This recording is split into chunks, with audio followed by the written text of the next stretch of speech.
Why are you becoming so impatient? ഞങ്ങൾ കേരളത്തിൽ 35 ലക്ഷം guest വർക്കേഴ്സിനെ host ചെയ്യുന്നുണ്ട്. അതായത് 35 ലക്ഷത്തോളം പേർ മറ്റ് സംസ്ഥാനങ്ങളിൽ നിന്നും കേരളത്തിൽ വന്ന് ജോലി ചെയ്യുന്നുണ്ട്. The BJP leaders always say that the young people go from Kerala, the skilled people go for good employment, sir. But we are hosting 35 lakh. ഇതോടെ ഭരണപക്ഷത്തിന്റെ സ്ഥിരം പരിപാടി തുടങ്ങി. Kiran Rijiju, you are also a culprit. I will say that. माननीय John British ने culprit शब्द का use किया है. हम रिकॉर्ड में चेक करेंगे. अगर अनपार्लियामेंट्री है और रिकॉर्ड से निकल दिया जाएगा. Okay, thank you. डॉक्टर बिटास. ഇപ്പോൾ എല്ലാവരും സംസാരിക്കുന്നത് നിങ്ങൾ എങ്ങനെ മഹാത്മാഗാന്ധിയെ കൊന്നു, VBG റാംജി കൊണ്ടുവന്നു എന്നാണ്. നമസ്കാരം. ഒരു ഭാഗത്ത് രാജ്യസഭാ ചെയർമാനെതിരായ അവിശ്വാസ പ്രമേയത്തിനെ കുറിച്ചുള്ള ബഹളം, മറുഭാഗത്ത് ഇറാൻ യുദ്ധവുമായി ബന്ധപ്പെട്ട് ഇന്ത്യയുടെ നിലപാടിലെ അവ്യക്തതയെക്കുറിച്ചുള്ള ബഹളം. പ്രതിപക്ഷം കടുത്ത പ്രതിഷേധങ്ങളിലൂടെ മുന്നോട്ട് പോകുന്നതിനിടയിലാണ് പലവിധ ചർച്ചകളിലേക്ക് പാർലമെന്റ് കടന്നത്. അതിൽ ഏറ്റവും പ്രധാനപ്പെട്ട ഒരു ചർച്ച ഗ്രാമവികസന വകുപ്പിന്റെ പ്രവർത്തനങ്ങളെക്കുറിച്ചുള്ള ചർച്ച. അതിനിടയിൽ ജോൺ ബ്രിട്ടാസ് നടത്തിയ പ്രസംഗമാണ് നമ്മളിപ്പോൾ ഈ വീഡിയോയിൽ പരിശോധിക്കുന്നത്. ബ്രിട്ടാസിന്റെ പ്രസംഗത്തിന്റെ ഭാഗങ്ങളാണ് ഇവിടെ അവതരിപ്പിക്കുന്നത്. ഒപ്പം മലയാളത്തിൽ അതിൻ്റെ പരിഭാഷ കൂടി അവതരിപ്പിക്കുകയാണ്. ബ്രിട്ടാസിനെ ആദ്യം പ്രസംഗത്തിൻ്റെ തുടക്കത്തിൽ തന്നെ ഗ്രാമവികസന കാര്യങ്ങളാണ് സംസാരിക്കുക. അതിൻ്റെ അടിസ്ഥാനത്തിൽ ഏറ്റവും പ്രധാനം തൊഴിലുറപ്പ് പദ്ധതിയിൽ നിന്ന് മഹാത്മാഗാന്ധിയുടെ പേര് എടുത്ത് മാറ്റിയതുമായി ബന്ധപ്പെട്ട കാര്യം സ്വാഭാവികമായി ബ്രിട്ടാസ് സൂചിപ്പിക്കുകയാണ്. പ്രസംഗത്തിൻ്റെ തുടക്കത്തിൽ തന്നെ മഹാത്മാഗാന്ധിജി പറഞ്ഞത് ഇന്ത്യ ജീവിക്കുന്നത് ഗ്രാമങ്ങളിലാണ് എന്ന് പറഞ്ഞതുകൊണ്ട് ആ ഉദ്ധരണി എടുത്ത് ഉപയോഗിച്ചുകൊണ്ടാണ് ബ്രിട്ടാസ് പ്രസംഗം ആരംഭിച്ചത്. Sir, when Mahatma Gandhi said India lives in her villages. ഗാന്ധിജിയുടെ പേര് കേട്ട ഉടനെ ചെയറിലുണ്ടായിരുന്ന ഭുവനേശ്വർ കലിട്ടക്ക് ചെറിയ സംശയമായി. ഇത് പറഞ്ഞ് എങ്ങാനും പ്രസംഗിച്ച് അലമ്പാവോ, അതുകൊണ്ട് ബ്രിട്ടാസിനോട് 3 മിനിറ്റ് മാത്രമേ ഉള്ളൂ എന്ന് ഓർമ്മിപ്പിച്ചു. You have 3 minutes. No, sir. It was not a figurative expression. I have 6 minutes, sir. എന്നാൽ ബ്രിട്ടാസ് പ്രസംഗം തുടർന്നു. Sir, it literally meant that soul of the nation is in our rural landscape. Precisely because Gandhiji said India lives in her villages, you chopped off Gandhiji from Manrega. അതൊരു ഉപമ മാത്രമല്ല sir, അത് അക്ഷരാർത്ഥത്തിൽ അങ്ങനെ തന്നെയാണ്. രാഷ്ട്രത്തിൻ്റെ ആത്മാവ് നമ്മുടെ ഗ്രാമീണ പ്രകൃതിയിലാണ്. കൃത്യമായി ഗാന്ധിജി പറഞ്ഞത് ഇന്ത്യ ഗ്രാമങ്ങളിലാണ് ജീവിക്കുന്നത് എന്നാണ്. എന്നാൽ നിങ്ങളോ ഗ്രാമീണരുടെ തൊഴിലുറപ്പ് പദ്ധതിയിൽ നിന്നും ഗാന്ധിജിയെ എടുത്ത് മാറ്റി. किरण रिजिजू साहब, हमने जितना बार प्लीड किया था, you at least send your so called G Ramji bill to a select committee. Let us apply your might, because it will have huge bearing impact on the rural population of this country. In the wee hours, you bulldozed this bill through this house, and you made this Mamaji, who is from the ground level, the victim of it. Now he has to bear the brunt for it.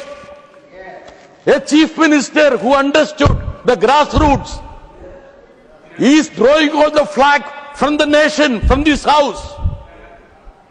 Now everybody speaks about how you butchered Manrega and brought in G Ramji. ഇത് ഈ രാജ്യത്തെ ഗ്രാമീണ ജനസംഖ്യയിൽ വലിയ സ്വാധീനം ചെലുത്തുന്നതാണ്. ഈ bill ഈ ഹൗസിലൂടെ നിങ്ങൾ പാസാക്കി ഗ്രൗണ്ട് ലെവലിൽ നിന്നുള്ള ഈ മനുഷ്യനെ അതിന്റെ ഇരയാക്കി. Kiran Rijiju, you are also a culprit. I will say that. ഇതോടെ ഭരണപക്ഷത്തിന്റെ സ്ഥിരം പരിപാടി തുടങ്ങി. माननीय जॉन ब्रिटिश ने कल्प्रिट शब्द का यूज किया है, तो इसको एक्सप्रेस किया जाए कल्प्रिट शब्द. हम रिकॉर्ड में चेक करेंगे. अगर अनपार्लियामेंट्री है और रिकॉर्ड से निकल दिया जाएगा. Okay, thank you. डॉक्टर बिटास. Why are you becoming so impatient? You don't want to hear the people of this country. You can't listen to those things. And you know what is Dr. Bitas, please. Sir, It's not one to one. Sir, you are interrupting me. He was trying to intervene. That's why. Sir, you should be a little patient, sir. You need to facilitate a member. What is the implication of this new G Ramji? Nobody knows what is the full form of this bill. BJP അംഗങ്ങളുടെ ബഹളം നിയന്ത്രിക്കണമെന്ന് ബ്രിട്ടാസ് ആവശ്യപ്പെട്ടു. Sir, there is a pattern in bringing unparliamentary will be there taken is a out of the pattern procedure. in bringing all these two bills, sir.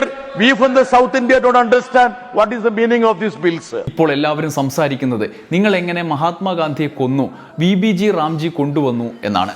Sir, and Ram will never be a party for the second assassination of Mahatma Gandhi. Please understand that. ഞങ്ങൾ തെക്കേ ഇന്ത്യയിൽ നിന്നുള്ളവർക്ക് ഈ ബില്ലിന്റെ അർത്ഥം മനസ്സിലാകുന്നില്ല sir. Ram ഒരിക്കലും മഹാത്മാഗാന്ധിയുടെ രണ്ടാമത്തെ ഹത്യക്ക് പങ്കാളിയല്ല. അതെങ്കിലും ദയവായി മനസ്സിലാക്കുക. There is another pattern of concentration of power in Delhi. Every piece of legislation in this country has got this tendency, sir. Sir, you brought in this new bill which was to scrap Manrega. The 40% burden has been heaped on the states. ബ്രിട്ടാസിന്റെ വിമർശനം കടുക്കുന്നത് ഒന്നാമത്തെ ഹത്യ ഗാന്ധിജിയെ കൊന്നത് നാഥു റാമാണ്. രണ്ടാമത്തെ ഹത്യ ഇപ്പോൾ അദ്ദേഹത്തിന്റെ പേര് രാജ്യത്തിന്റെ അടയാളങ്ങളിൽ നിന്ന് മാറ്റുന്ന, തൊഴിലുറപ്പ് പദ്ധതിയിൽ നിന്ന് മാറ്റുന്നു, അങ്ങനെ പല രീതിയിലുള്ള പേരുകൾ മായ്ച്ചു കളയുന്ന ഹത്യ എന്നാണ് ബ്രിട്ടാസ് ഉദ്ദേശിക്കുന്നത്.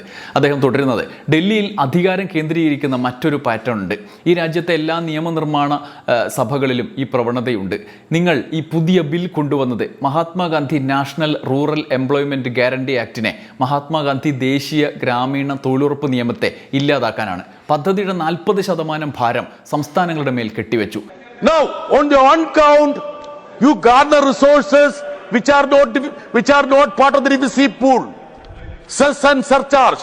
Today, in an answer given to me, the government says that they are going to garner 6,30,000 crore as cess and surcharge. Today only. What does it mean? You don't need to give a share of that to the states, sir. ഇതോടെ chair ബ്രിട്ടാസിന്റെ പ്രസംഗത്തിൽ ഇടപെട്ടു തുടങ്ങി. സമയം കഴിഞ്ഞു എന്ന് പറഞ്ഞ്, അനുവദിച്ച സമയം 3 മിനിറ്റാണല്ലോ, അത് കഴിഞ്ഞു എന്ന് പറഞ്ഞു. പക്ഷേ ബ്രിട്ടാസ് മറുപടി നേരത്തെയുള്ള അനുവാദത്തിൻ്റെ അടിസ്ഥാനത്തിലാണ് സംസാരിക്കുന്നത്.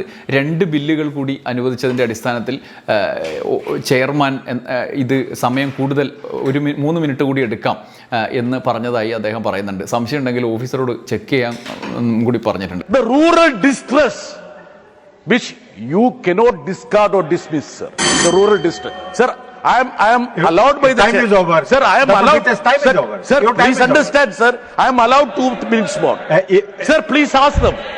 You Sir, are a member of the BSc. You only have allotted time. Your time is over. sir, last subject we didn't speak, and honorable chairman said you can take 3 more minutes. That's what I am speaking. You can check with the officer. ഇപ്പോൾ വലിയ ഗ്രാമീണ ദുരിതം മറ്റൊന്ന് നടക്കുന്നുണ്ട്. ഞാൻ പറയുമ്പോൾ വലിയ migration നടക്കുന്നുണ്ട് എന്നതാണ് പല സംസ്ഥാനങ്ങളിൽ നിന്ന്. ഞാൻ ജസ്റ്റ് ചെക്ക് ചെയ്തു സാർ, മൈഗ്രൻ്റ് ലേബറിനെ കുറിച്ച്. യു പിയിൽ നിന്ന് മാത്രം 3 കോടി പേർ മൈഗ്രേറ്റ് ചെയ്തു. ബീഹാറിൽ നിന്ന് 2.5 കോടി പേർ പുറത്തേക്ക് പോയി. BJP നേതാക്കൾ എപ്പോഴും പറയാറുണ്ട്, കേരളത്തിൽ നിന്ന് യുവാക്കൾ പോകുന്നു, സ്കിൽഡ് ആളുകൾ മറ്റൊരു ജോലിക്ക് പോകുന്നു എന്ന്. പക്ഷേ യാഥാർത്ഥ്യം ഇങ്ങനെ കൂടിയുണ്ട് sir. When I say so, there is a huge migration that is happening from many of the states. I was just checking the migrant labor map, sir. Sir, from UP alone, I'm from UP alone, 3 crore people have migrated. From Bihar, 2.5 crore people have migrated. ഞങ്ങൾ കേരളത്തിൽ 35 ലക്ഷം guest വർക്കേഴ്സിനെ host ചെയ്യുന്നുണ്ട്. അതായത് 35 ലക്ഷത്തോളം പേർ മറ്റ് സംസ്ഥാനങ്ങളിൽ നിന്നും കേരളത്തിൽ വന്ന് ജോലി ചെയ്യുന്നുണ്ട്. The BJP leaders always say that the young people go from Kerala, the skilled people go for good employment, sir. But we are hosting 35 lakh guest workers in Kerala, sir. Thank you. Sir, your time is over. I'm winding up, sir. Winding up. I'm calling the next speaker. Sir, I'm winding up. So my request to this government is that please do justice to the rural India. ഇതോടെ chair വീണ്ടും ഇടപെടുന്നുണ്ട്. Dr. Vital, you have been given time not to fight each other. Sir, now when I talk in terms of rural distress, ഈ രാജ്യത്തെ ജനങ്ങളുടെ കാര്യങ്ങൾ കേൾക്കാൻ നിങ്ങൾക്ക് താല്പര്യമില്ല. നിങ്ങൾക്ക് ആ കാര്യങ്ങൾ അറിയേണ്ടതുമില്ല.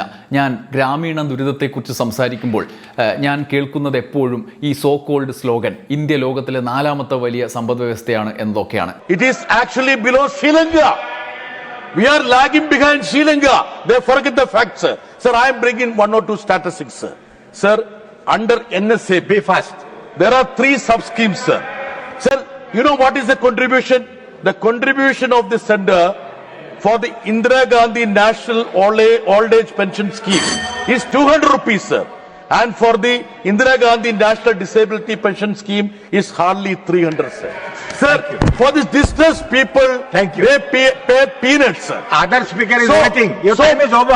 My submission to them is that please try to make sure that justice is done to those people who deserve it, sir. Thank you very much. അങ്ങനെ ബഹളമയമായ ഒരു പ്രസംഗം കൂടി ബ്രിട്ടാസിൻ്റേത് രാജ്യസഭയിൽ അവസാനിച്ചു. നന്ദി, നമസ്കാരം. യെസ്.